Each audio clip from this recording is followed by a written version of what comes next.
Hello everyone, good morning to all of you and welcome to online study point. दोस्तों, आज की इस video में हम 20 और 21 फरवरी से रिलेटेड करंट अफेयर के सभी इंपॉर्टेंट क्वेश्चन को कवर करने वाले हैं। तो सबसे पहले मैं आप लोगों को कुछ जानकारी दे दूं।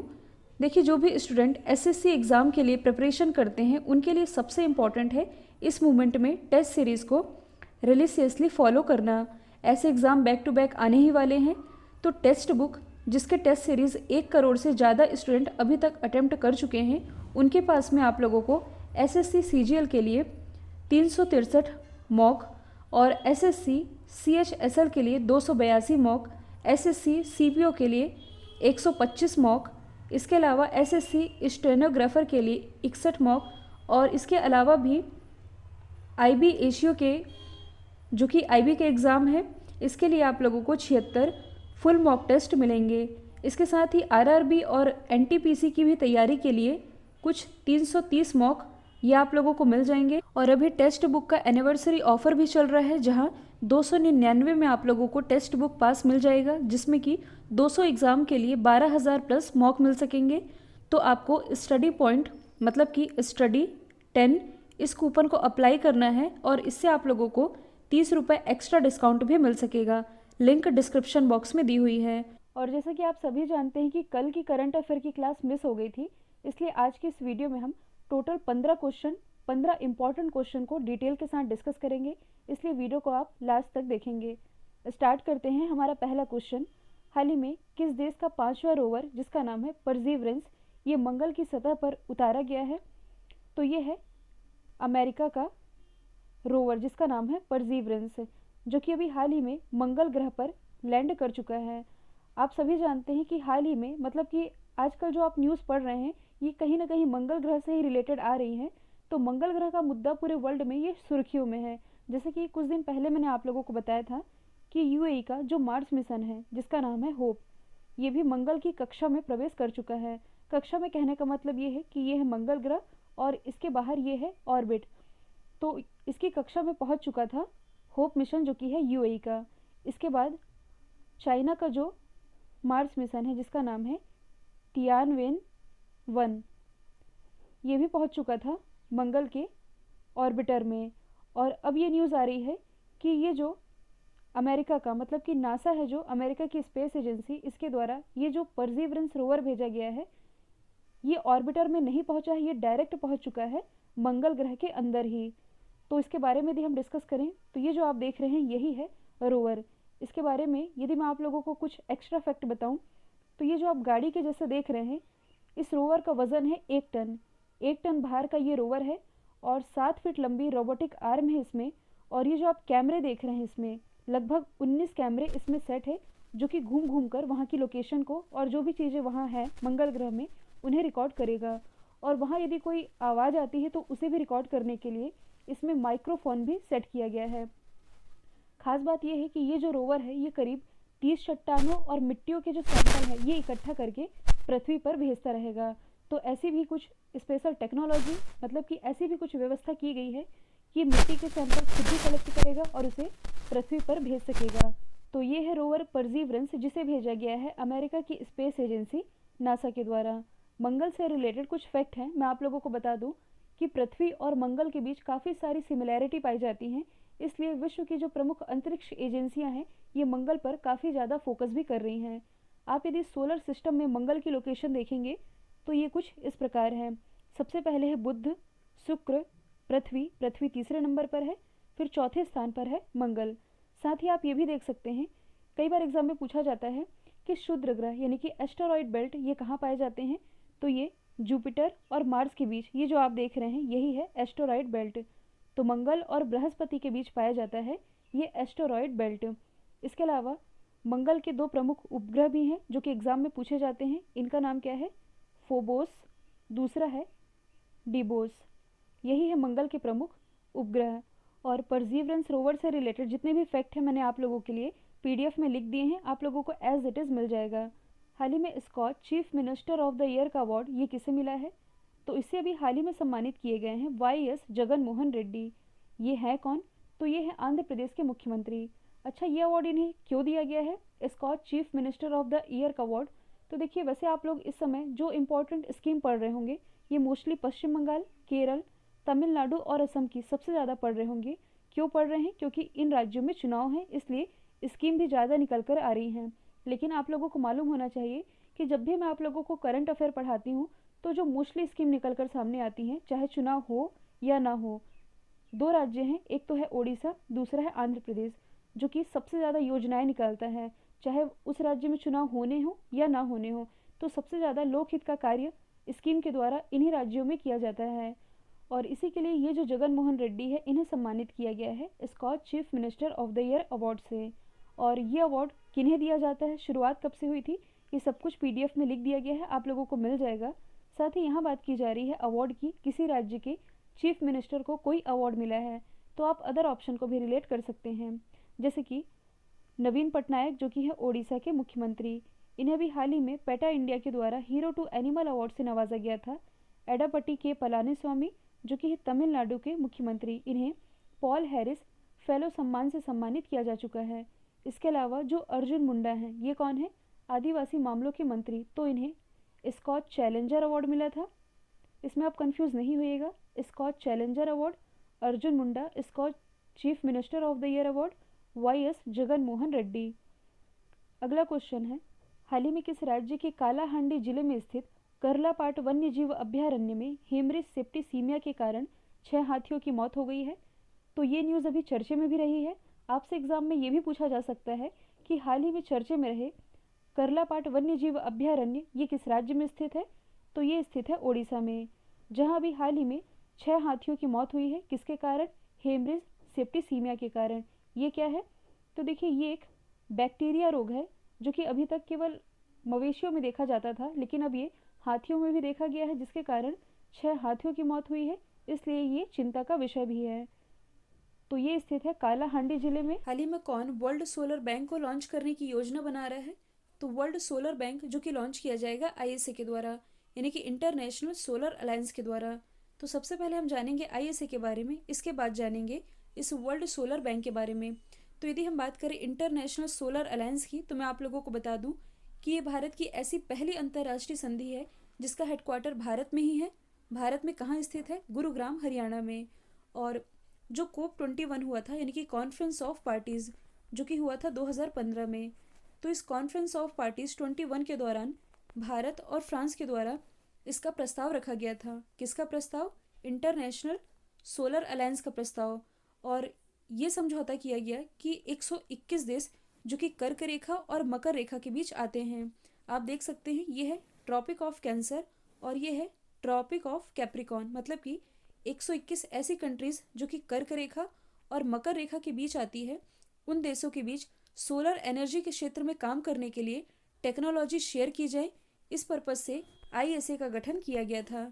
और मैं आप लोगों को बता दूं कि ये जो आईएसए समझौता है इसमें अभी तक 87 कंट्रीज साइन कर चुकी हैं, और जो 87th कंट्री इसमें साइन की है इसका नाम है निकारागुआ। और मैं आप लोगों को बता दूं कि आईएसए की अध्यक्षता अगले 2 साल के भारत के पास है, जबकि इसका जो उपाध्यक्ष है ये बना है फ्रांस। अब यहाँ जो टर्म लिखा हुआ है वर्ल्ड सोलर बैंक, ये क्या है इसके बारे में हम जान लेते हैं।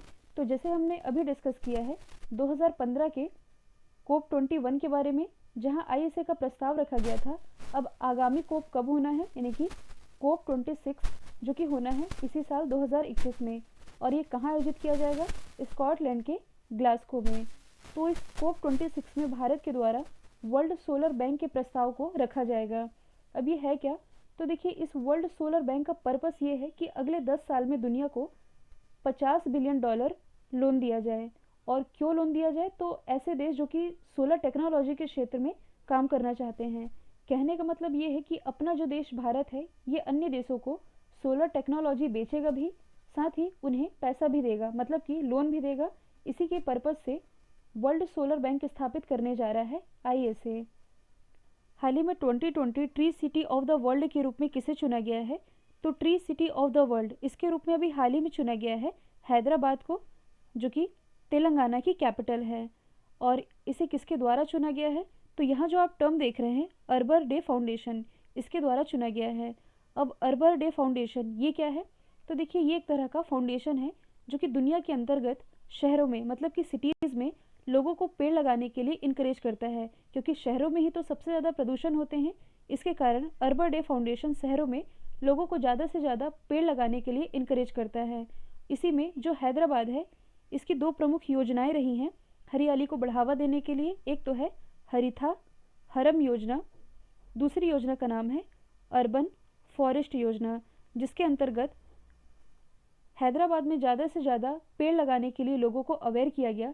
इसी कारण इसे 2020 tree city of the world के रूप में चुना गया है।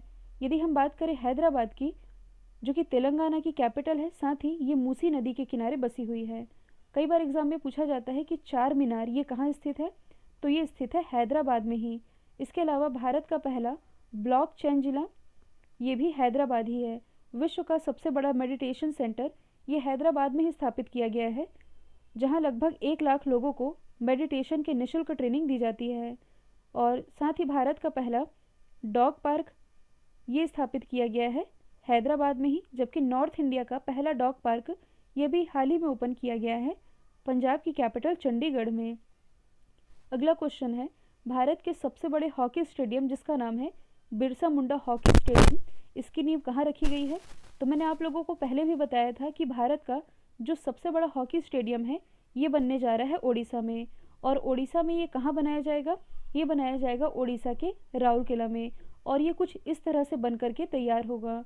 जैसा कि आप सभी जानते हैं कि 2023 में जो हॉकी मेंस वर्ल्ड कप है इसे ओडिशा ही होस्ट करने वाला है। मतलब कि ओडिशा की जो राजधानी भुवनेश्वर में स्थित है कलिंगा स्टेडियम।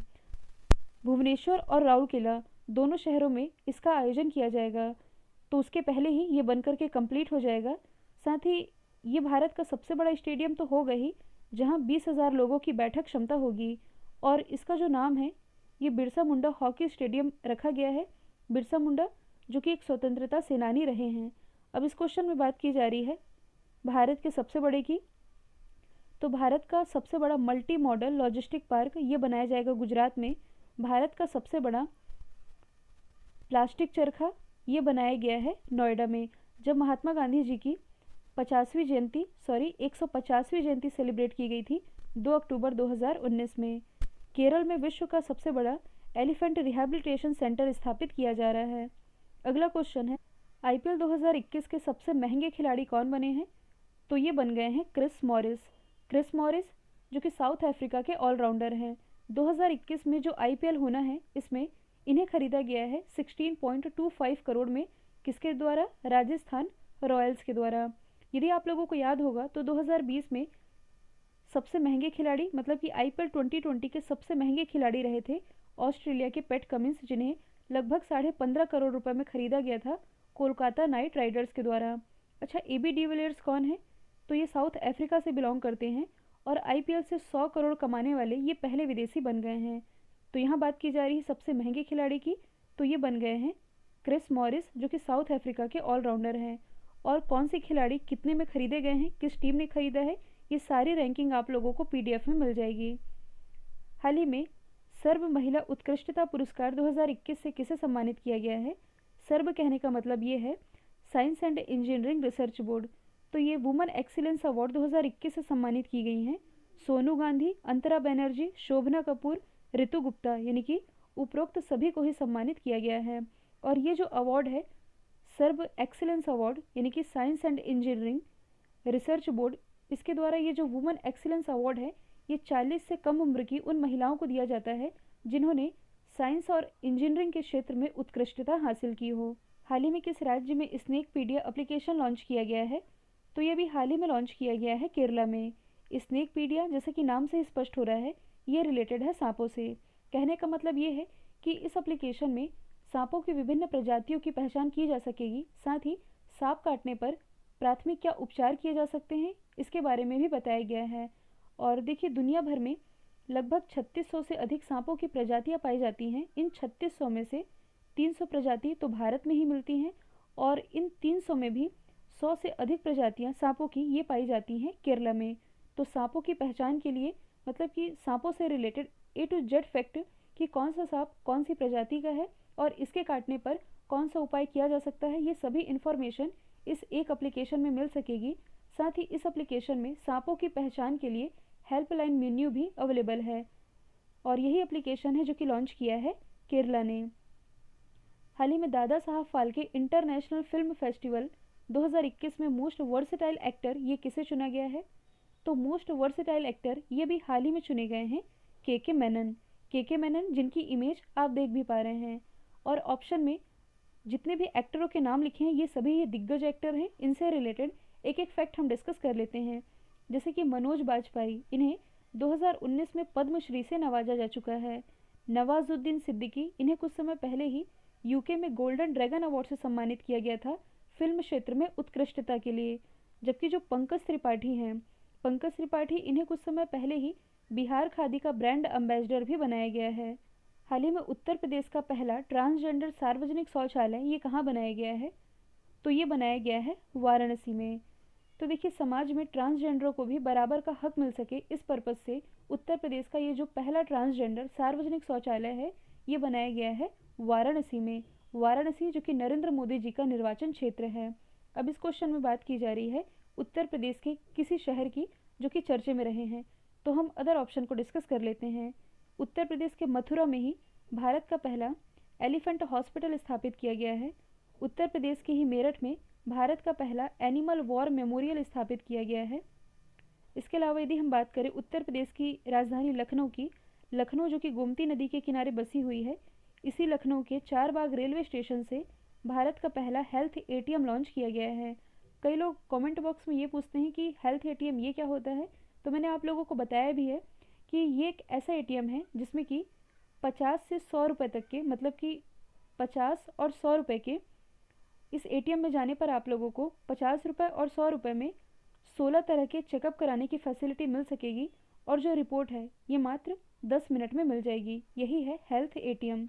हाल ही में प्रधानमंत्री नरेंद्र मोदी जी ने कहाँ से महाबाहु ब्रह्मपुत्र पहल की शुरुआत की है? तो इसकी शुरुआत अभी हाल ही में की गई है असम से। अब ये पहल है जो महाबाहु ब्रह्मपुत्र पहल, ये है क्या? तो इससे रिलेटेड सारे फैक्ट मैंने आप लोगों के लिए यहाँ लिख दिए हैं। इस पहल के तहत निमाटी से माजुली द्वीप, उत्तरी गुवाहाटी से दक्षिणी गुवाहाटी और धुबरी से हाट सिंगमारी के बीच रो पैक सर्विस शुरू की जाएगी। इसके तहत ये जो आप देख रहे हैं निमाटी से माजुली द्वीप के बीच, अभी यदि आप कार से जाएंगे तो जाने में मतलब कि 420 किलोमीटर की ये दूरी है। रो पैक सर्विस शुरू होने के बाद इसकी दूरी मात्र 12 किलोमीटर ही रह जाएगी। तो ये सारी सुविधाएं दी जाएंगी महाबाहु ब्रह्मपुत्र पहल के तहत। हाल ही में फेसबुक ने किस देश के प्रकाशकों पर न्यूज़ साझा करने पर रोक लगा दी है? तो ये रोक अभी हाल ही में लगाई गई है ऑस्ट्रेलिया के लोगों के द्वारा। कहने का मतलब ये है कि अब ऑस्ट्रेलिया के जो लोग हैं ये फेसबुक पर कोई भी न्यूज़ शेयर नहीं कर पाएंगे। अब ये पूरा मैटर है क्या, मैं आप लोगों को बता दूं कि ऑस्ट्रेलिया का जो लोकल मीडिया हाउस है, इसने ऑस्ट्रेलिया सरकार से ये शिकायत की थी कि ये जो फेसबुक है ये हमारी जानकारी पहले ही शेयर कर देता है।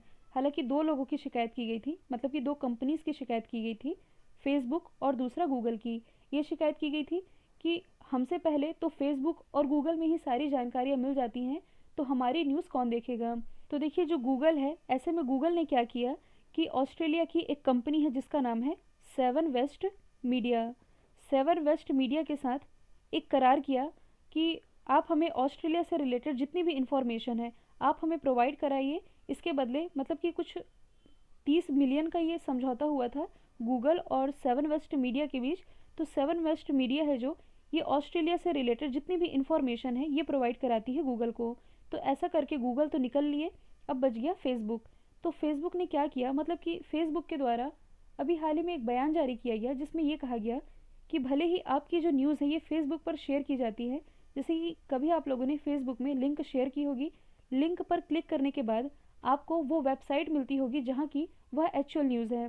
तो फेसबुक ने ये बयान किया कि हम खुद ही आपकी न्यूज़ को प्रमोट कर रहे हैं जो कि फेसबुक पर शेयर की जाती है। तो ऐसे में सख्त रुख अपनाते हुए जो फेसबुक है इसने बैन कर दिया है ऑस्ट्रेलिया में। मतलब कि बैन तो नहीं किया है, लेकिन ऐसी कोई भी न्यूज़ जो कि फेसबुक पर शेयर की जा सकती है ये अब शेयर नहीं हो पाएगा ऑस्ट्रेलिया के लोगों के लिए। ऐसा फैसला किया है फेसबुक ने। फेसबुक इसकी स्थापना 2004 में मार्क जुकरबर्ग के द्वारा की गई थी। अब यहाँ हम जान लेते हैं ऑस्ट्रेलिया के बारे में। हाल ही में प्रधानमंत्री नरेंद्र मोदी जी ने कहाँ से महाबाहु ब्रह्मपुत्र पहल की शुरुआत की है? तो इसकी शुरुआत अभी हाल ही में की गई है असम से। अब ये पहल है जो महाबाहु ब्रह्मपुत्र पहल, ये है क्या? तो इससे रिलेटेड सारे फैक्ट मैंने आप लोगों के लिए यहाँ लिख दिए हैं। इस पहल के तहत निमाटी से माजुली द्वीप, उत्तरी गुवाहाटी से दक्षिणी गुवाहाटी और धुबरी से हाट सिंगमारी के बीच रो पैक सर्विस शुरू की जाएगी। इसके तहत ये जो आप देख रहे हैं निमाटी से माजुली द्वीप के बीच, अभी यदि आप कार से जाएंगे तो जाने में मतलब कि 420 किलोमीटर की ये दूरी है। रो पैक सर्विस शुरू होने के बाद इसकी दूरी मात्र 12 किलोमीटर ही रह जाएगी। तो ये सारी सुविधाएं दी जाएंगी महाबाहु ब्रह्मपुत्र पहल के तहत। हाल ही में फेसबुक ने किस देश के प्रकाशकों पर न्यूज़ साझा करने पर रोक लगा दी है? तो ये रोक अभी हाल ही में लगाई गई है ऑस्ट्रेलिया के लोगों के द्वारा। कहने का मतलब ये है कि अब ऑस्ट्रेलिया के जो लोग हैं ये फेसबुक पर कोई भी न्यूज़ शेयर नहीं कर पाएंगे। अब ये पूरा मैटर है क्या, मैं आप लोगों को बता दूं कि ऑस्ट्रेलिया का जो लोकल मीडिया हाउस है इसने ऑस्ट्रेलिया सरकार से ये शिकायत की थी कि ये जो फेसबुक है ये हमारी जानकारी पहले ही शेयर कर देता है। हालांकि दो लोगों की शिकायत की गई थी, मतलब कि दो कंपनीज की शिकायत की गई थी, फेसबुक और दूसरा गूगल की। ये शिकायत की गई थी कि हमसे पहले तो फेसबुक और गूगल में ही सारी जानकारियाँ मिल जाती हैं, तो हमारी न्यूज़ कौन देखेगा। तो देखिए जो गूगल है, ऐसे में गूगल ने क्या किया कि ऑस्ट्रेलिया की एक कंपनी है जिसका नाम है seven west media, seven west media के साथ एक करार किया कि आप हमें ऑस्ट्रेलिया से रिलेटेड जितनी भी इंफॉर्मेशन है आप हमें प्रोवाइड कराइए। इसके बदले मतलब कि कुछ 30 मिलियन का ये समझौता हुआ था गूगल और सेवन वेस्ट मीडिया के बीच। तो सेवन वेस्ट मीडिया है जो ये ऑस्ट्रेलिया से रिलेटेड जितनी भी इंफॉर्मेशन है ये प्रोवाइड कराती है गूगल को। तो ऐसा करके गूगल तो निकल लिए, अब बच गया फेसबुक। तो फेसबुक ने क्या किया, मतलब कि फेसबुक के द्वारा अभी हाल ही में एक बयान जारी किया गया जिसमें ये कहा गया कि भले ही आपकी जो न्यूज़ है ये फेसबुक पर शेयर की जाती है, जैसे कि कभी आप लोगों ने फेसबुक में लिंक शेयर की होगी, लिंक पर क्लिक करने के बाद आपको वो वेबसाइट मिलती होगी जहाँ की वह एक्चुअल न्यूज़ है। तो फेसबुक ने ये बयान किया कि हम खुद ही आपकी न्यूज़ को प्रमोट कर रहे हैं जो कि फेसबुक पर शेयर की जाती है। तो ऐसे में सख्त रुख अपनाते हुए जो फेसबुक है इसने बैन कर दिया है ऑस्ट्रेलिया में। मतलब कि बैन तो नहीं किया है, लेकिन ऐसी कोई भी न्यूज़ जो कि फेसबुक पर शेयर की जा सकती है ये अब शेयर नहीं हो पाएगा ऑस्ट्रेलिया के लोगों के लिए। ऐसा फैसला किया है फेसबुक ने। फेसबुक इसकी स्थापना 2004 में मार्क जुकरबर्ग के द्वारा की गई थी। अब यहाँ हम जान लेते हैं ऑस्ट्रेलिया के बारे में। तो ये है ऑस्ट्रेलिया। ऑस्ट्रेलिया की कैपिटल है कैनबरा, करेंसी है डॉलर, प्राइम मिनिस्टर है स्कॉट मॉरिसन। इसके अलावा ऑस्ट्रेलिया के पास ये वाला जो आप हिस्सा देख रहे हैं ये है तस्मानिया। जैसे कि भारत के नीचे में स्थित है श्रीलंका और इन दोनों के ही बीच में एक स्ट्रेट है जिसका नाम है पाक स्ट्रेट, सेम वैसे ही ऑस्ट्रेलिया और तस्मानिया के बीच एक स्ट्रेट है जिसका नाम है बास स्ट्रेट। दो प्रमुख खदानें हैं, एक है कलगुरली, दूसरी है कुलगाड़ी। एग्जाम में पूछा जाता है कि विश्व प्रसिद्ध हीरे की खदानें जिनका नाम है कलगुरली और कुलगाड़ी ये किस देश में स्थित है? तो ये ऑस्ट्रेलिया में ही स्थित है। ऑस्ट्रेलिया जिसे प्यासी भूमि का देश भी कहा जाता है। अच्छा, ऑस्ट्रेलिया से रिलेटेड एक और खदान है जो कि अभी हाल ही में चर्चा में रही है जिसका नाम है अर्गल खदान, जिसने कि अभी हाल ही में ऑस्ट्रेलिया में अपनी सर्विस बंद कर दी है। ये जो वेस्टर्न ऑस्ट्रेलिया है, वेस्टर्न ऑस्ट्रेलिया के किम्बरले क्षेत्र में ये स्थित है जो कि दुनिया की सबसे बड़ी गुलाबी हीरे की खदान है। हाल ही में आकाशवाणी समाचार के मुख्य महानिदेशक कौन बने हैं? तो ये भी हाल ही में बन गए हैं एन.वी. रेड्डी। इन्होंने स्थान लिया है जयदीप भटनागर का। ये जो आप देख रहे हैं यही है एन.वी. रेड्डी जो कि भारतीय सूचना सेवा के 1988 बैच के ऑफिसर हैं। यही बन गए हैं आकाशवाणी समाचार के मुख्य महानिदेशक। देखिए जो आकाशवाणी है इसे 1957 से पहले AIR यानी कि ऑल इंडिया रेडियो के नाम से जाना जाता था। इसके बाद इसे आकाशवाणी नाम दिया गया। इसकी स्थापना 1927 में की गई थी, 23 जुलाई 1927 में। हेडक्वार्टर स्थित है नई दिल्ली में। यदि हम अदर ऑप्शन को डिस्कस करें तो कुछ समय पहले ही जो RS शर्मा हैं यानी कि राम सेवक शर्मा ये आयुष्मान भारत के CEO बनाए गए हैं, जबकि अजय माथुर ये ISA यानी कि इंटरनेशनल सोलर अलायंस के स्पेशल सभा के महानिदेशक बने हैं। हाल ही में विश्व पेंगोलिन दिवस ये कब मनाया गया? तो ये भी हाल ही में मनाया गया 20 फरवरी को। पेंगोलिन आप देख सकते हैं, तो इन्हीं के लिए संरक्षण के प्रति लोगों में अवेयरनेस फैलाने के लिए वर्ल्ड पेंगोलिन डे मनाया जाता है और इस बार इसका 10वां संस्करण है। यदि एशिया और अफ्रीका महाद्वीप में देखा जाए तो पेंगोलिन की संख्या ये तेज़ी से घट रही है। इसी के संरक्षण के प्रति लोगों को जागरूक किया जाए इसलिए ये दिवस मनाया जाता है।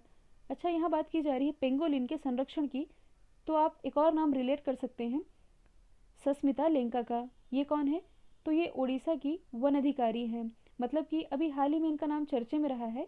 ये भारत की पहली महिला वन अधिकारी बनी है सस्मिता लेंका, जिन्हें भी हाल ही में पेंगोलिन तस्करी के इंटरनेशनल नेटवर्क का खुलासा करने में मदद के लिए एशिया पर्यावरण प्रवर्तन पुरस्कार से सम्मानित किया गया था।